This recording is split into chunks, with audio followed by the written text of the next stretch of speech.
ভাবুন, ১ বছরের মধ্যে যুক্তরাষ্ট্রের সঙ্গে বাংলাদেশের ৭৫% বাণিজ্য ঘাটতি কমাতে হবে। শুনতে অনেক বড় চ্যালেঞ্জ লাগছে না? কিন্তু এর পেছনে আছে কিছু শর্ত, কিছু কৌশল আর কিছু সম্ভাব্য ঝুঁকি, যা দেশের অর্থনীতি ও কৌশলগত অবস্থানকে গভীরভাবে প্রভাবিত করতে পারে।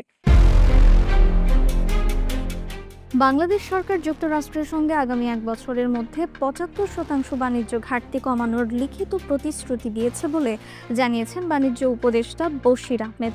এই প্রতিশ্রুতির অংশ হিসেবে যুক্তরাষ্ট্র বাংলাদেশের রপ্তানিতে শুল্ক হার ৩৫% থেকে ২০% নামিয়ে এনেছে। তবে শর্ত অনুযায়ী বাংলাদেশকে যুক্তরাষ্ট্র থেকে ৬ থেকে ৭ বিলিয়ন ডলারের পণ্য বা অস্ত্র আমদানি করতে হবে। সরকারি তথ্য অনুযায়ী বর্তমানে বাংলাদেশ যুক্তরাষ্ট্রে বছরে প্রায় ১২ বিলিয়ন ডলারের পণ্য রপ্তানি করে, বিপরীতে আমদানি করে মাত্র ১ বিলিয়ন ডলারের।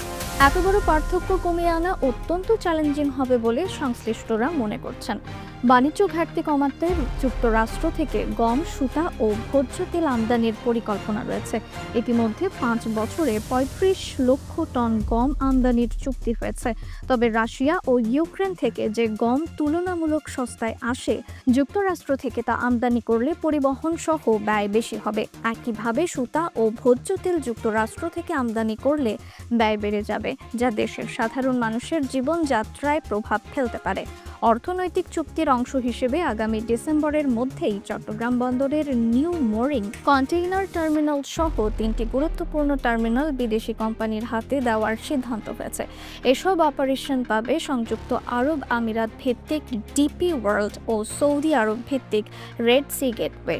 এছাড়া সিঙ্গাপুরের একটি কোম্পানিও নিয়ন্ত্রণ পেতে পারে। চট্টগ্রাম বন্দর বর্তমানে দেশের রাজস্ব আয়ের প্রায় ৬৪% যোগান দেয়। বন্দরগুলো বিদেশি নিয়ন্ত্রণে চলে গেলে জাতীয় নিরাপত্তা ও রাজস্বের উপর নেতিবাচক প্রভাব পড়তে পারে বলে বিশেষজ্ঞরা আশঙ্কা করছেন।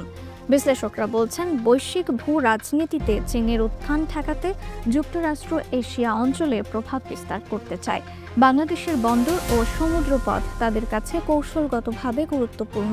সেন্ট মার্টিন দ্বীপে সম্প্রতি প্রবেশ নিষেধাজ্ঞা এবং জাতিসংঘ মানবাধিকার কমিশনের অফিস খোলার অনুমতি দেওয়া সবকিছুই এই বৃহত্তর কৌশলের অংশ হতে পারে বলে মত দিচ্ছেন অনেকে। যদি ১ বছরের মধ্যে ৭৫% বাণিজ্য ঘাটতি কমানো না যায়, তবে বাংলাদেশকে যুক্তরাষ্ট্রের সঙ্গে আরও ২টি চুক্তি স্বাক্ষর করতে হতে পারে, যা যুক্তরাষ্ট্রের জন্য অত্যন্ত কাঙ্ক্ষিত। সমালোচকরা বলছেন, অন্তর্বর্তীকালীন সরকারের এ ধরনের বড় অর্থনৈতিক ও কৌশলগত চুক্তি ভবিষ্যতের নির্বাচিত সরকারের জন্য জটিল পরিস্থিতি তৈরি করবে। রিফাত তারা ইসলাম, ভোরের আকাশ।